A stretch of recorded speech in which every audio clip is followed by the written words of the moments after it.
Assalamualaikum warahmatullahi wabarakatuh. Selamat sore para pemirsa dan pendengar di mana saja berada, para sahabat Nahdlatul Ulama. Pada sore hari ini kami bersama dengan pimpinan cabang Pegadaian Syariah Margonda yang bersama-sama akan mengawali podcast di PCNU Kota Depok. Nanti kita akan gali bersama seperti apa dan bagaimana kiprah Pegadaian Syariah di Kota Depok ini. Mudah-mudahan apa yang akan disampaikan nanti bisa kita ambil manfaat bersama-sama dan tentunya buat masyarakat di Kota Depok. Sebelumnya saya perkenalkan diri, nama saya Nasihun Sahroni. Kalau di Nahdlatul Ulama saya sebagai Khatib Suriah, jadi tukang catatnya atau tukang perencanaannya kegiatannya para kiai. Nah, kami persilakan kepada pimpinan cabang Pegadaian Syariah untuk memperkenalkan diri. Bismillahirrahmanirrahim. Assalamualaikum warahmatullahi wabarakatuh. Assalamualaikum warahmatullahi wabarakatuh. Terima kasih Bapak Ustadz Nasihun. Terima kasih juga dari Nahdlatul Ulama atas undangannya. Perkenankan di sini saya akan memperkenalkan diri. Nama saya Ardianing Tias. Saya selaku pemimpin cabang Pegadaian Syariah Margonda. Nah, teman-teman mungkin bisa memanggil saya dengan Budian aja ya, karena terlalu panjang kalau menyebut nama lengkapnya. Nah, insya Allah pada kesempatan kali ini kami bersama dengan Bapak Ustadz Nasihun akan mencoba berbincang santai ya terkait dengan perkembangan ekonomi syariah di Kota Depok, kemudian potensi-potensi apa yang bisa kita kembangkan, dan juga mudah-mudahan akan memberi inspirasi kepada para sahabat semua untuk senantiasa ya memajukan ekonomi Islam khususnya di wilayah Kota Depok. Ya, baik. Sekiranya sebelum saya gali secara detail, saya ingin tahu dari Ibu itu, Pegadaian Syariah Kota Depok itu memandang perekonomian syariah yang berjalan di Kota Depok itu kayak apa sih ya? Kan tentu sebelum membuka cabang punya gambaran ya, sejauh mana sih Depok ini dibaca sebagai yang pantas dan baik untuk ekspansi ekonomi syariah itu. Iya. Jadi untuk dalam sejarah sendiri Pegadaian Syariah itu memang mulai ada di Indonesia itu di tahun 2004 gitu ya. Sebelum izin, kayaknya saya nyaman dijawab. Enggak, kita buka masker kali ya. Saya buka masker. Oh gitu. Iya. Lebih apa ya? Jelas mimiknya biar jelas. Dan kita jaga jarak ya. Moga mudah dilanjut. Jadi seperti apa sih ekonomi syariah di Depok? Apa hanya gambaran, hanya slogan, apa memang sudah bisa dipraktekkan dalam bisnis?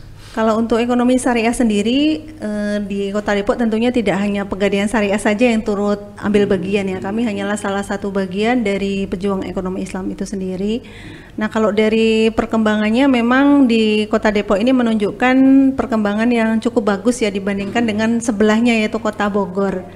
Nah, itu salah satunya didukung dari ini Kota Depok adalah kota satelit yang dekat dengan ibu kota ya. Terus kemudian juga taraf hidup masyarakatnya juga sudah banyak yang menengah ke atas. Nah, di sini makanya Pegadaian Syariah itu mencoba untuk memberikan sarana gitu ya, khususnya bagi masyarakat muslim yang ingin mencari transaksi yang lebih syariah dan lebih berkah. Nah, mungkin saya sedikit mau bercerita tentang kenapa kok Pegadaian Syariah itu ada gitu ya. Jadi sebenarnya kami itu awalnya kalau Pegadaian itu sendiri itu berdiri di negara Indonesia itu tahun 1901. Ya, 1901. Ya, 1901 itu kan jauh sebelum negara Indonesia itu lahir gitu. 100 tahun lebih ya? Ya, 100 tahun lebih. Jadi Pegadaian itu adalah peninggalan dari ini nih, pemerintah kolonial Belanda. Nah, terus kemudian setelah Indonesia merdeka, nah pemerintah melihat oh ternyata kok praktek-praktek Pegadaian di Indonesia ini ternyata membantu khususnya masyarakat kecil gitu. Jadi akhirnya dilestarikan ya dengan munculnya Pegadaian yang konvensional. Nah, seiring dengan perkembangan waktu, kemudian kesadaran masyarakat terhadap agama itu juga semakin meningkat gitu ya. Nah, akhirnya dibutuhkan masyarakat tuh ingin mencari lembaga keuangan yang bertransaksi itu selain menyelesaikan masalah keuangan, dia juga mencari keberkahan. Harapannya tidak cuma dia secara ekonomi itu terpenuhi, tetapi dari sudut ini ya atau hukum-hukum agama itu pun juga tidak melanggar. Nah, makanya setelah banyak bank syariah bermunculan, maka Pegadaian Syariah pun muncul gitu. Jadi kemudian membentuk waktu itu masih unit usaha syariah. Nah, awalnya dibentuk itu bukan di Depok, awalnya di Jakarta. Nah, tapi kemudian di Depok inilah termasuk yang awalan gitu ya, Pegadaian Syariah di Indonesia ini ada. Nah, saat ini alhamdulillah seluruh Indonesia sudah ada. Depok itu termasuk awal ya? Ya. Pendahulu. Ya, termasuk pendahulu. Karena kan bertahap Pak, jadi dari Jakarta ya, terus kemudian sekitar Jakarta, terus kemudian nanti meluas ya sampai ke pulau-pulau yang lain. Dan saat ini pun masih banyak Pegadaian Syariah itu diperbanyak, salah satunya adalah menjadikan pegadaian yang sudah konvensional itu menjadi Pegadaian Syariah. Nah, sebagai contoh ya, yang semula unit konvensional berubah dijadikan syariah. Nah, ini mengikuti dengan perkembangan Islam di tempat tersebut. Contohnya di Nangro Aceh Darussalam itu kan mereka berpakai syariat Islam ya. Jadi pegadaian konvensional di sana nggak ada. Jadi dulu pegadaian disulap jadi syariah semua. Iya, terus kemudian di Madura. Di Madura kan juga pesantren juga sangat kuat gitu. Jadi seluruh pegadaian di Madura itu tidak ada yang konvensional lagi, semua di syariah. Di Madura juga semua sekarang syariah. Iya, semua udah syariah. Nah. Baik punten. Ya. Saya agak titik berat di Depok. Iya, ke Depok. Hari ini kan memimpin Depok. Iya. Seperti apa sih perkembangan? Nah, perkembangan kalau untuk di Depok sendiri perkembangannya itu kalau kami lihat dari pencapaiannya dari tahun ke tahun memang mengalami perkembangan yang cukup bagus gitu ya. Cuman di sini memang dibutuhkan semacam effort yang lebih keras dari Pegadaian untuk bisa mengenalkan Pegadaian Syariah ini ke masyarakat Kota Depok, karena banyak masyarakat di sini yang belum tahu gitu ya bahwa oh ternyata Pegadaian Syariah itu ada. Jadi mereka berpikir pegadaian itu sama saja yang syariah dan bukan, ternyata kan memang berbeda. Selain itu juga outlet dari Pegadaian Syariah itu masih terbilang di Kota Depok itu masih lebih sedikit ya daripada konvensional. Salah satunya disebabkan karena itu tadi, yang pegadaian konvensional itu lebih dulu tuh ada gitu. Terus kemudian syariah itu kan menyusul di belakang. Nah, jadi memang kami sebagai yang datang lebih akhir tentunya kita juga memiliki selain berkepentingan gitu ya untuk juga mencari target-target terpenuhi. Nah, selain itu kami pun mencoba untuk supaya ekonomi Islam ini menjadi tersiar lah di bumi Kota Depok ini. Gitu. Baik, tentunya produk syariah di Pegadaian ini banyak ya. Yang paling populer saya sih sampai hari ini ada simpanan haji ya. Saya nggak tahu istilahnya apa itu produk simpanan ya, haji. Kalau di Pegadaian namanya Arum Haji. Arum Haji. Ya. Kemudian simpanan emas yang saya tahu. Selain pembiayaan, orang menggadaikan sesuatu datang ke Pegadaian. Coba Ibu ceritakan sedikit produk di Depok itu yang populer ya. Apakah seperti apa yang populer? Nanti kita kan bisa jalan bisa kemana. Ya. Nah, kalau untuk produk yang paling populer dari Pegadaian Syariah itu sendiri adalah Gade Syariah, Pak. Gade Syariah. Ya, karena dari namanya nih, misalnya kita datang ke sebuah komunitas nih, ibu-ibu kami dari Pegadaian, kalau menurut Bapak dan Ibu, Pegadaian itu tempat apa gitu. Nah, mereka langsung tempat menggade gitu. Karena namanya sendiri kan sudah Pegadaian gitu ya. Nah, memang ini adalah produk yang utama dari Pegadaian Syariah itu adalah Gade Syariah, dan hingga saat ini memang yang paling besar itu dari Pegadaian Syariah itu 90% lah dari 90%. Ya dari outstanding loan-nya itu dari Gade.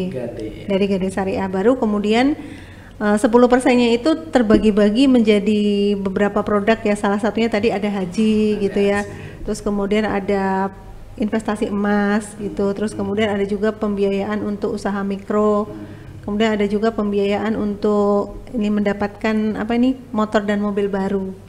Nah, seperti itu. Pembiayaan pengadaan kendaraan untuk pribadi. Seperti seperti leasing mungkin ya, tapi ini adalah leasing yang syariah begitu. Iya. Jadi tadi saya coba gali simpanan emas itu ya. Itu kan semacam investasi ya, orang. Iya, investasi emas ya. Orang kalau datang ke bank tuh nabung dengan setor uang. Iya. Saldonya uang.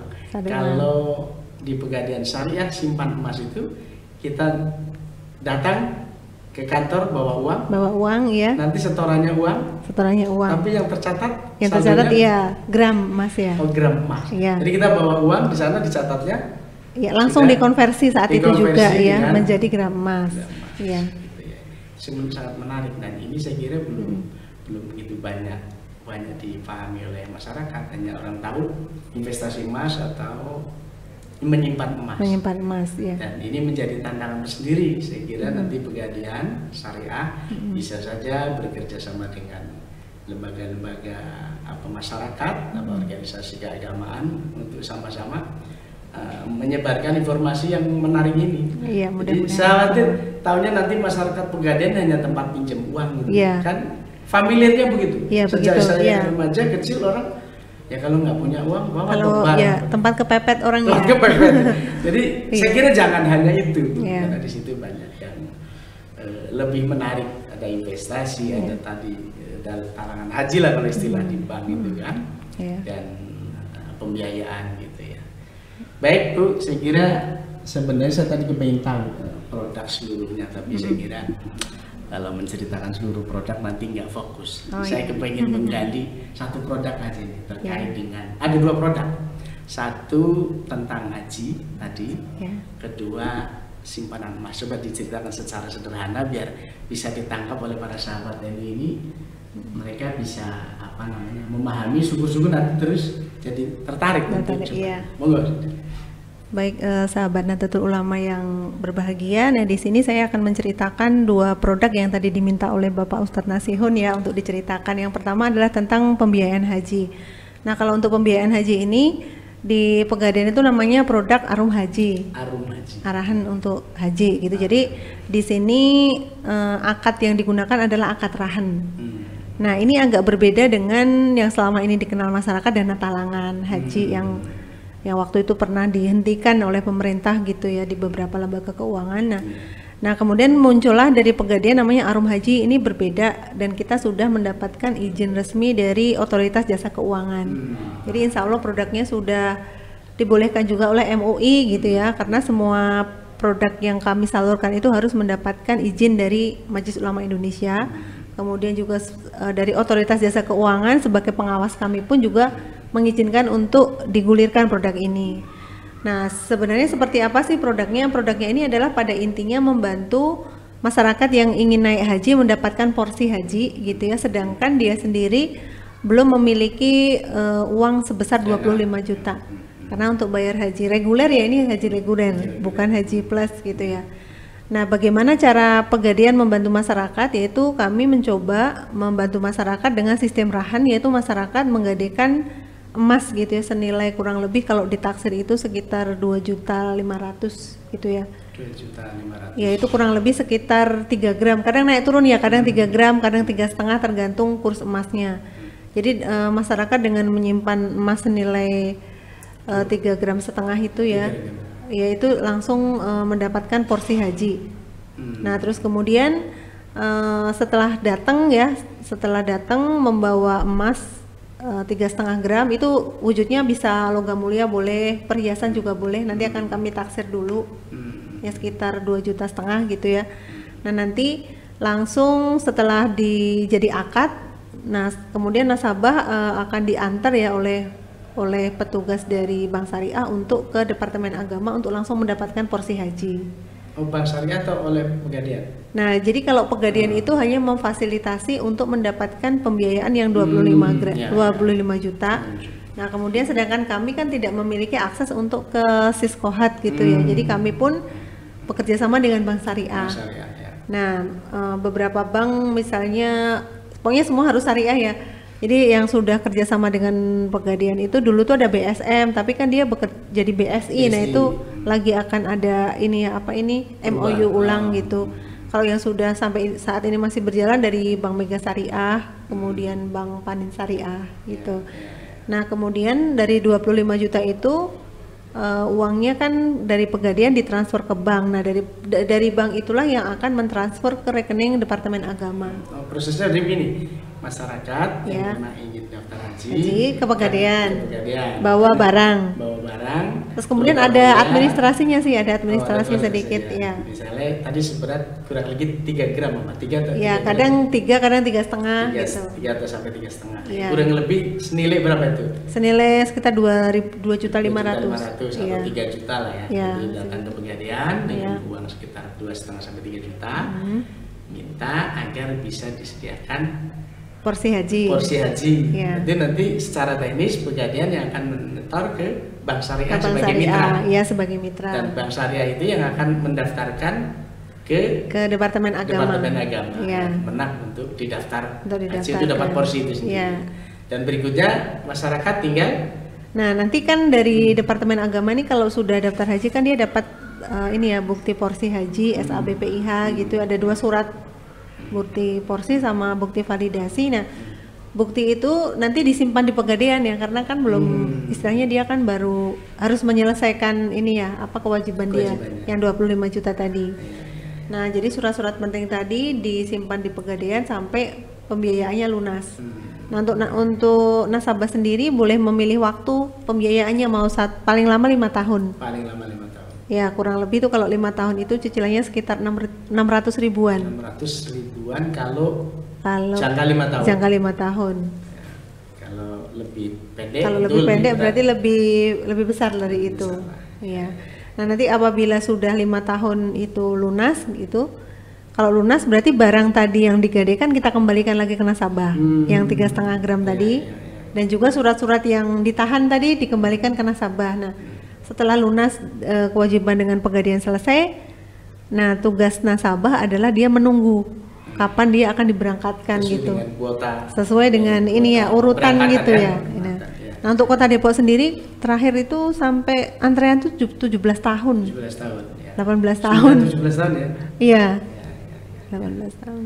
ya. Baik, sebenarnya mudah juga ya orang yang kalau nunggu antrian 17 tahun belum daftar, tahun besok belum daftar, pasti Tambah panjang lagi ya. tambah panjang. Iya. Nah, ini keringanan ya jadi program. Iya, seperti itu.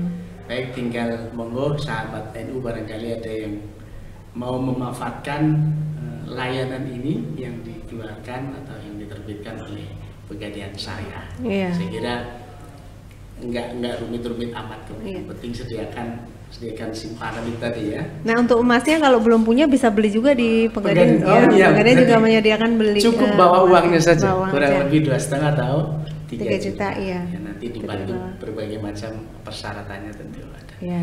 Baik, itu program menarik yang pertama. Yang kedua tentang simpanan emas. Ini seperti apa sih orang kok nyimpan emas gitu?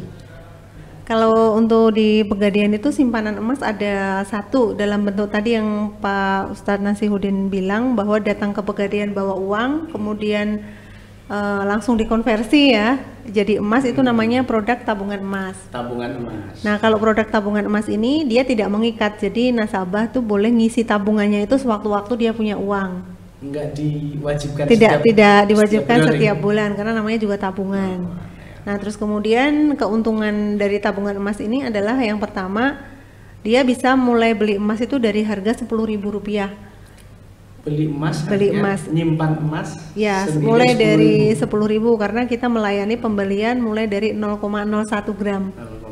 0,01 gram mungkin kalau 0,01 gram kan memang nggak mungkin bisa dibawa pulang ya, Iya. karena baru 0,01 jadi Jadi dicatat. Itu kira-kira berapa 0,0 gram itu? 0,01 ya sebesar debu mungkin ya kalau Baik. ditimbang. Seberapa menarik atau seberapa menguntungkannya nyimpan emas dengan nyimpan uang misalnya kita di bank? Oh Coba iya. perbandingannya bisa Ya, perbandingannya kalau menyimpan emas, emas itu akan lebih tahan ya terhadap inflasi. Sedangkan kalau menyimpan uang itu lebih mudah tergerus sama inflasi. Nah, emas ini memiliki nilai daya beli yang tetap gitu ya. Memang emas itu tidak membuat seseorang itu jadi kaya, tapi akan mempertahankan dia tetap kaya gitu. Nah, sebagai contoh nih, kalau 1 keping dinar gitu ya pada zaman Nabi gitu ya, dulu pernah dalam sebuah sirah itu dikatakan Nabi pernah meminta tolong kepada salah satu sahabat untuk membeli 1 ekor kambing di masa itu dengan 1 keping dinar. ternyata dapat 1 kambing. Nah, bagaimana dengan 1 dinar itu apabila ditarik di 1443 Hijriah sekarang gitu ya, 1400 tahun kemudian gitu, ternyata dengan 1 keping dinar itu, apabila 1 keping dinar itu kita jual saat ini juga senilai 2,5 sampai 3 juta. Nah, itu pun bisa gitu ya untuk beli 1 ekor kambing juga. Jadi itu menunjukkan memang emas ini merupakan bisa melawan inflasi gitu. Tapi apabila tidak dalam emas tentunya akan semakin mahal tuh harga kambing ya kalau dari segi rupiahnya. Ya, kalau saya punya uang 1400 tahun yang lalu 2,5 juta, barangkali sekarang nilainya sudah tidak bisa dapat. Iya, sekarang pasti turun ya, nih daya belinya udah turun ya. Iya, ya, sepertinya menarik ya. Dan Iya. itu untuk melatih orang itu biar nggak cepet-cepet narik simpanannya barangkali. Iya, Itu karena nggak ada ATM-nya. nggak ada Nggak ada ATM-nya, iya. Kapan si nasabah atau apa istilahnya kalau di Iya, nasabah juga ya. iya. Kapan nasabah dia bisa melihat wujud simpanannya dalam bentuk emas, atau kapan bisa mengambil? Kan orang bisa saja kan, Iya. mana sih emas saya yang selama ini kami tabung. Kapan kira-kira? Nah, kalau untuk bisa diambil itu nunggu saldonya sampai minimal 1 gram dulu. 1 gram Satu senilai gram. 1 Senilai gram. 1 gram di bukunya. Jadi Di kan nanti bukunya nasabah akan diberikan buku tabungan. Hmm. Nah, yang dibawa pulang tuh buku tabungannya itu, Tabungannya. sedangkan emasnya itu disimpan di brankas Pegadaian kantor pusat. Nah, kemudian apabila nih saldonya minimal 1 gram, maka sudah bisa dicairkan dalam bentuk, istilahnya dijual lagi ke Pegadaian bisa dengan harga yang berlaku pada saat itu. Nah, misalnya beli emasnya itu tahun ini, kemudian dia nggak nabung nih selama 3 tahun. Nah, 3 tahun kemudian dia jual emasnya, nanti akan mengikuti kurs yang berlaku pada saat itu. Baik, sebentar. Ini simpanan emas itu hanya naik sesuai dengan harga. Kurs ya, sesuai dengan kurs aja, nggak ada bagi hasilnya. Nggak ada bagi hasilnya. Nggak ada, karena memang beli kemudian disimpan, dan oleh Pegadaian kan tidak diputar. Iya. Jadi cuman beli dan disimpan aja. Jadi memang benar-benar hanya mengikuti kenaikan harga emas yang berlaku. Nah, terus kemudian kapan seorang nasabah itu bisa melihat wujudnya? Nah, untuk melihat wujudnya berarti emasnya itu harus dicetak dulu. Nah, untuk mencetak itu minimal juga 1 gram. Jadi kalau sudah 1 gram nanti bisa pesan dicairkan atau dicetak. barangnya. Iya, dicetak. Nah, kalau dicetak ini nanti jadi wujudnya kotak-kotak gitu. Baik, seperti saya logam tetap ini. akan gali. Orang masyarakat kadang-kadang apa sih untungnya kalau nyimpan emas dengan nyimpan rupiah itu tadi kan? Ya. Kalau saya kalau menghitungin hanya gampang. Kalau uang gampang diambil karena ada ATM-nya. Ada. Tapi kalau nyimpan emas nunggu waktu tertentu sesuai dengan nilai yang disyaratkan bisa dicairkan gitu Iya. ya. Satu, yang kedua tentu repot lah kalau ngambil. Berarti kalau nyimpan emas memang semacam orang mau berinvestasi saja di jangka panjang ya. Ya, Yang untuk jangka menengah bisa, Jangka jangka menengah sampai jangka panjang. Kalau jangka pendek nanti dia jadi rugi jatuhnya, kan ada kurs jual sama kurs beli gitu dalam arti Baik. yang sama. Nah, ini produk yang 2 ini tadi di Depok itu sudah mana yang lebih unggul di Kalau yang lebih populer sih memang tabungan emas ya. Oh, tabungan Lebih unggul banyak ya? karena kan semua masyarakat, semua lapisan masyarakat bisa, bahkan anak sekolah pun bisa punya tabungan emas gitu. Sedangkan kalau untuk daftar haji kan dibatasi usia tertentu ya. Daftar haji kan seseorang itu minimal umurnya harus 12 tahun. Kemudian kalau untuk pembiayaan haji di Pegadaian juga umurnya dibatasin.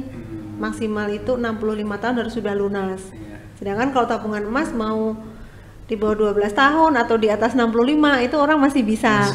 Masih boleh Dan tidak setorannya dibatasi. juga tidak dibatasi. Ya, besar. setorannya Yang tidak. minimal 10.000 tadi. Menarik juga Iya. untuk melatih anak-anak Ya, untuk investasi gitu. investasi, ya. Iya.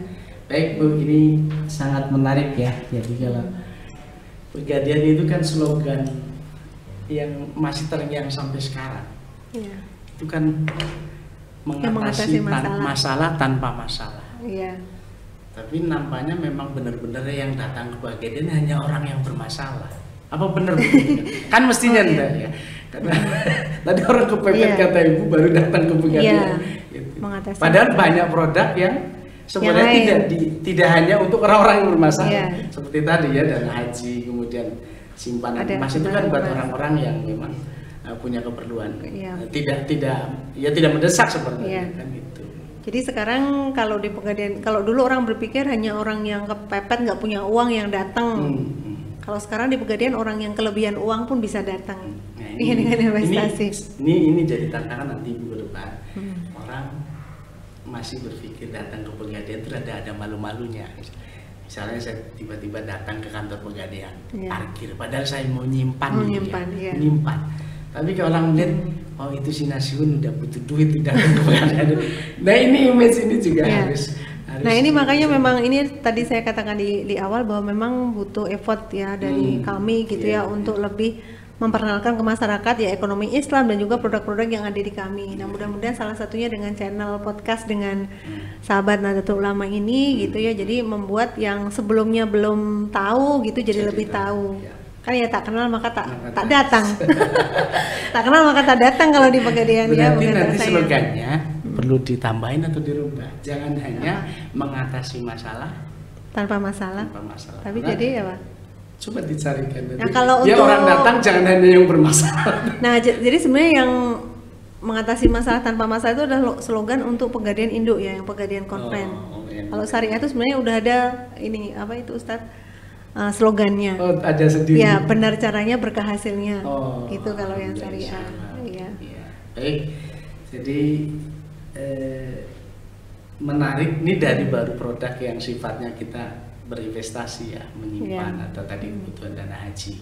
Nah untuk yang satu lagi nih kan jadi berkembang nih, pembiayaan lebih menarik atau lebih bebannya itu lebih ringan ke Pegadaian atau masyarakat datang ke bank mengajukan pinjaman menurut coba Ibu bisa saya terangkan. Oh iya, jadi kalau jadi sebenarnya Pegadaian sama perbankan itu oleh pemerintah tuh secara nggak langsung sudah dibagi-bagi segmennya.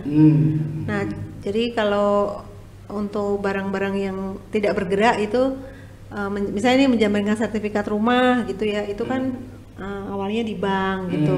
Terus kalau Pegadaian itu hanya untuk menjaminkan aset yang bergerak. Iya, seperti kendaraan. Iya, seperti kendaraan, emas dan sebagainya. Tapi semakin kesini ternyata khususnya yang di perbankan syariah itu mereka juga bisa menerima gadai seperti kami juga ya. Sama dengan yang. Iya sama dengan Pegadaian gitu ya. Tapi tentunya ada beberapa kelebihan Pegadaian gitu ya kalau misalnya untuk pembiayaan gadai. Jadi salah satunya kita juga ada standar pelayanan bahwa 15 menit gadaian itu udah cair gitu. 15 menit. Iya 15 menit paling lama. Kalau kan bisa 3 hari baru beresin berkas. Nah itu kan untuk yang ini harus survei gitu ya. Nah kelebihannya. Kalau Pegadaian kan nggak perlu survei. Nggak perlu survei karena barangnya ditahan. Karena barangnya kan ditahan di kami gitu. Ya tapi memang bener ini kalau ngerain barang memang karena kepepet. Nah ini kalau kepepet udah nggak usah kemana-mana datang saja ke Pegadaian. Ya paling nggak bisa mengatasi lah. Tapi saya yakin ke depan saya kira Pegadaian bisa berinovasi dan bisa memberikan pencerahan kepada masyarakat bahwa Pegadaian tidak hanya melayani orang kepepet. Itu pasti kan tadi dari 2 produk saja sudah kelihatan. Baik, barangkali ada produk yang menarik yang belum kita tadi sampaikan, mau disampaikan oleh. Oh iya, sebenarnya produknya agak banyak nih. Satu lagi nih terkait emas tadi ya. Terkait emas tadi kan baru yang namanya tabungan emas. Nah di Pegadaian ada juga yang namanya cicil emas. Kalau cicil emas ini ada kewajiban dia harus mencicil dalam waktu yang ditentukan setiap bulan. Mencicil emas. Ya, kalau cicil emas itu nasabah beli emas yang sudah ada fisiknya. Oh, sudah ada. Kalau tabungan emas tadi kan fisiknya belum ada ya, dia hanya menyimpan nilainya saja. Menyimpan nilai, tapi barangnya sebenarnya sudah ada, cuman kalau di kantor pusat itu dia emasnya tuh masih bongkahan-bongkahan gitu. Jadi masih belum dipisah antara si punya A, B, C, D gitu. Nah kalau yang cicil emas ini sudah ada fisiknya, jadi misalnya nasabah mau beli emas 5 gram, 10 gram gitu, atau 25 gram. Nah nanti waktunya pun ditentukan oleh nasabah itu sendiri, misalnya mau cicil selama 1 tahun gitu, atau 6 bulan, atau 1,5 tahun, atau 2 tahun, atau 3 tahun. Nah kelebihan dari cicil emas ini adalah emasnya itu mengikuti harga pada saat akad kredit, akad pembiayaan ya. Jadi misalnya hari ini harga emas tuh misalnya 1 juta gitu 1 gram. Nah berarti kemudian nasabah ingin mencicil selama 1 tahun. Nah ternyata misalnya di dalam tahun berjalan tuh emasnya ada kenaikan. Nah nanti cicilannya tidak ikut bertambah mengikuti. Kalau turun? Kalau turun sama, naik sama turun tetap. Ya karena akad ya. Akad ya. Ya kalau naik nggak ikut naik, turun juga nggak ikut turun. Iya nggak ikut turun, tetap itu seperti itu. Ya. Nah kalau untuk cicil emas ini nasabah nanti akan langsung mendapatkan emas setelah lunas gitu. Jadi sebelum lunas emasnya masih disimpan di Pegadaian. Tapi begitu lunas nanti emasnya langsung dibawa pulang dengan fisik yang nggak perlu nyetak lagi gitu. Baik. Kayaknya makin menarik sih kalau ngobrol. Ini saya belum cari informasi tentang pembiayaan besar. Nah saya mau tanya nih, seberapa besar misalnya 1 unit atau 1 cabang itu bisa mengeluarkan pinjaman kepada masyarakat, tentu disesuaikan dengan apa barang atau jaminan yang dibawa. Misalnya orang punya logam mulia yang cukup banyak, dibatasin nggak cabang itu memberikan pinjaman? Oh ya, kalau di cabang itu nggak ada batasan, bahkan kita suruh mencari nasabah sebesar-besarnya. Bisa satu nasabah itu pernah ada yang 1 miliar gitu, ada yang pernah yang lebih dari itu juga ada gitu. Jadi kalau istilahnya kalau di Pegadaian misalnya nasabah bawa berapapun emasnya dia gitu ya, tetap dilayani. Tapi nanti untuk pembiayaan yang di atas 500 juta ada beberapa prosedur yang harus dilewati ya. Kan kita harus salah satunya Pegadaian kan harus peduli kepada ini aturan APU PPT. Jadi kita kalau misalnya ada apakah di sini ada indikasi pencucian uang gitu. Apakah ini ada untuk dana terorisme, nanti ada beberapa file-file form-form yang harus diisi kalau misalnya nasabahnya itu di atas 500 juta. Tapi selama ternyata uangnya itu tidak ada indikasi untuk pencucian uang, tidak ada indikasi untuk dana terorisme, insya Allah itu istilahnya Pegadaian itu ada dananya gitu ya untuk dipinjamkan kepada nasabah. Baik, saya boleh tahu Bu, cabang Ibu sekarang di Kota Depok berapa boleh nggak dikasih tahu? Berapa kalau di kredit outstanding kreditnya ya? Ini di Depok yang syariah. Ada saya berapa? Apa sudah? Jadi kalau untuk sebenarnya kalau untuk Pegadaian syariah yang Margonda ini kami memiliki 11 outlet gitu ya. Jadi 1 cabang dan 10 outlet. 1 cabang dan 10 outlet. 1 cabang dan 10 unit. Jadi itu syariah semua ya? Syariah semua, dan itu tersebar di ada yang di daerah Cibubur, kemudian sampai ke Cinere, kemudian GDC, kemudian yang kota-kota tengah itu agak banyak. Dan unit punya kewenangan sama dengan induk sama ya. Jadi di unit pun dia mandiri gitu, dalam artian dalam batasan kredit tertentu dia tidak harus meminta persetujuan dari pemimpin cabang, kecuali mungkin kalau yang sudah 100 juta ke atas. Wajib ya. Ya kalau yang di bawah itu ya mungkin kami hanya approval aja sih lewat lewat passion gitu ya.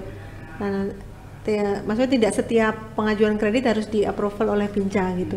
Ada range tertentu. Kemudian kalau targetnya di Margonda itu sebenarnya sekitar berapa ya? Sekitar 150 miliar sih tahun ini targetnya. Ini 1 tahun. Tahun ini targetnya. Maksudnya ekspansinya atau itu outstanding yang ditargetkan oleh perusahaan tahun ini adalah sekitar 150-an.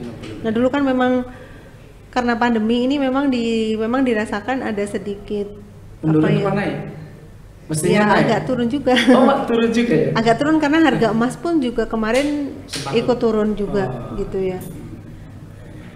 Nah ini untuk pastinya saya lihat data dulu. Ya, nggak penting-penting amat sih pertanyaan ini, kan saya pengen tahu saja bahwa Depok ternyata kapasitasnya sudah besar kalau sudah 150 miliar dan lumayan ya. Dan berarti cabang Depok punya ekspektasi besar pada perkembangan usahanya kan.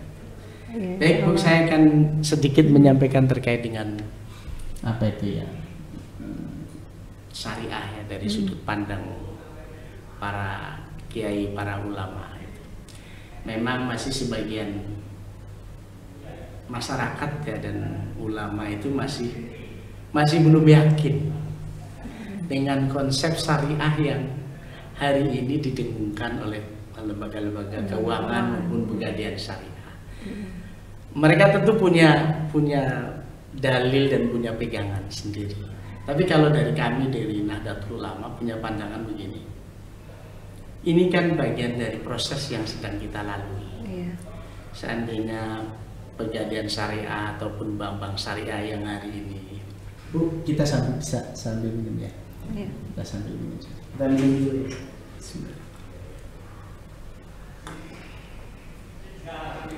Jadi maksud saya sebagian ulama, sebagian ustadz, bagian masyarakat yang masih berpandangan sama saja kok apa yang dibilang syariah oleh mereka, misalkan komentari tentang bebannya karena ini syariah, ekonomi syariah, jadi misalnya bank syariah memberikan sebuah pembiayaan dibandingkan dengan bank konvensional sama-sama memberikan pembiayaan dengan nominal yang sama, jangka waktu yang sama. Saya belajar memang di awal-awal kalau syariah itu sering punya beban yang lebih tinggi daripada konvensional. Tapi setelah dihitung secara rata-rata jangka waktu yang sama, akan ketemu kira-kira sama itu. Nah, di pegadaian antara konvensional dengan syariah, apa terjadi seperti itu dari sisi beban atau nggak tahu apa margin atau suku bunga? Mungkin Ibu bisa jawab. Kalau untuk di pegadaian sendiri antara syariah dan konvensional itu jaraknya nggak terlalu beda jauh. Nah, sebagai contoh nih kalau untuk rahan gitu ya, rahan itu kalau untuk di syariah ini kan per 10 hari. Jadi perhitungannya itu setiap 10 hari ada tambahan mu'nah gitu kalau misalnya menyimpan gitu. Sedangkan kalau untuk di syariah itu per 15 hari. Jadi 15 hari dikenakan bunga, kemudian di hari ke-30, kemudian hari hari ke-45 gitu ya. Nah, hari begitu ya? Ya per 15 hari kalau yang di konven, kalau yang di kami itu per 10 hari. Nah, di sini ada keuntungannya, salah satunya kalau nasabah menggadai di pegadaian syariah gitu, dia menebus di hari ke-16 gitu. Kalau di konvensional dia sudah dihitung sebagai bunga 1 bulan. Nah, kalau di syariah berarti dia masuk ke hitungan mu'nah hari ke-20. Nah, terus selain itu sebenarnya kalau di total-total tuh nggak terlalu, hampir sama sih kalau dalam satu bulan tuh hampir sama. Cuman mungkin yang akan membedakan nanti kalau nasabah nebusnya di hari itu tadi 16, berarti dia masih untung kalau ikut di syariah gitu. Terlalu lama? Lama mungkin kalau sama-sama di hari keberapa tuh ini agak murahan konven sedikit, tapi ini nggak terlalu jauh. Nggak terlalu jauh ya. Nah, ini saya akan lanjutkan terkait dengan pahaman tentang konsep syariah yang sedang berjalan gitu. Nah, kalau pandangan dari kita di Nahdlatul Ulama tetap ya ini bagian dari proses penyempurnaan. Kalau saja hari ini pegadaian syariah maupun ekonomi syariah lain, pembiayaan syariah yang lain, apa itu perbankan atau asuransi atau apa saja, itu bagian dari proses. Kalau ada kekurangan kita baru ngikutin. Dan kita orang umat Islam tidak boleh meninggalkan konsep syariah yang sedang kita bangun.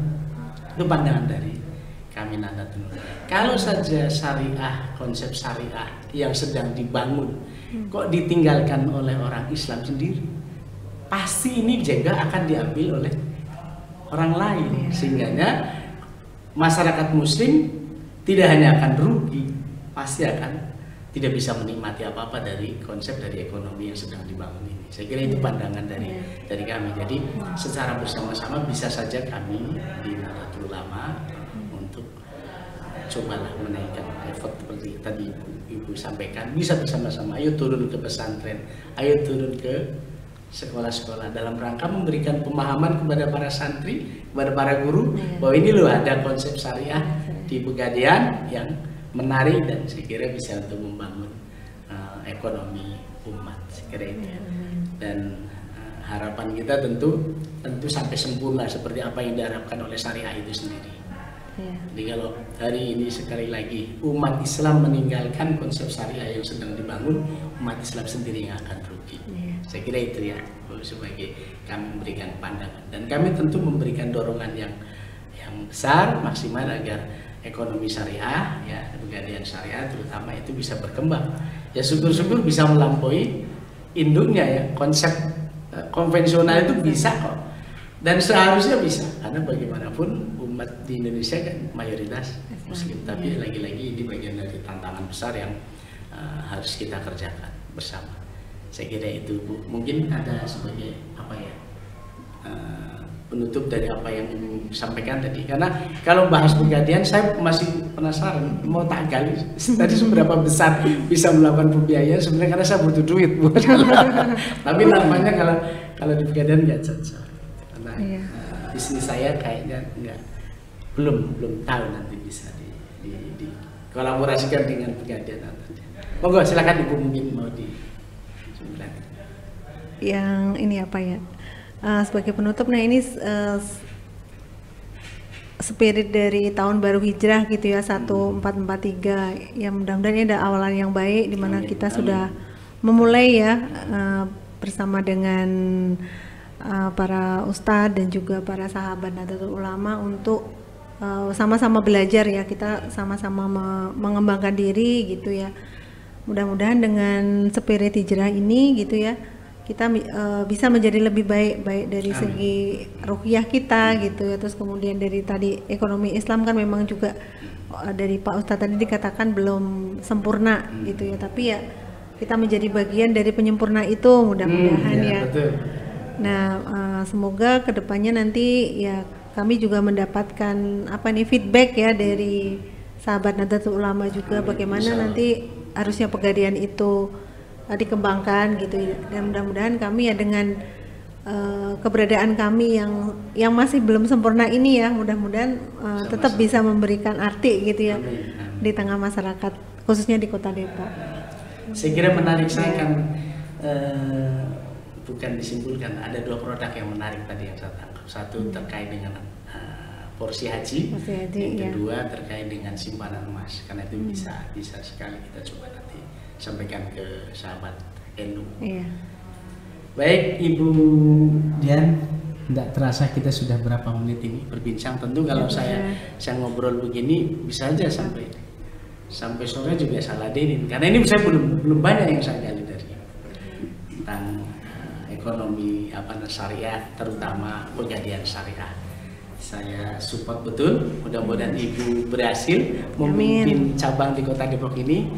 Dan tentu terakhir mudah-mudahan apa yang ada yang bisa dikolaborasikan dengan kita nanti bagaimana sama-sama membangun ekonomi. Amin, insya Allah. Demikian sahabat Nahdlatul Ulama, bincang-bincang kami dengan Ibu Dian, pimpinan cabang Pegadaian Syariah Margonda Kota Depok. Mudah-mudahan apa yang kita bincangkan ini bermanfaat baik buat saya sendiri maupun pada para sahabat sekalian. Kurang lebihnya mohon dibukakan pintu maaf yang sebesar-besarnya. Sekali lagi kami ucapkan terima kasih Bu Diana. Wallahul muwaffiq ila aqwamit thoriq. Assalamualaikum warahmatullahi wabarakatuh. Waalaikumsalam warahmatullahi wabarakatuh.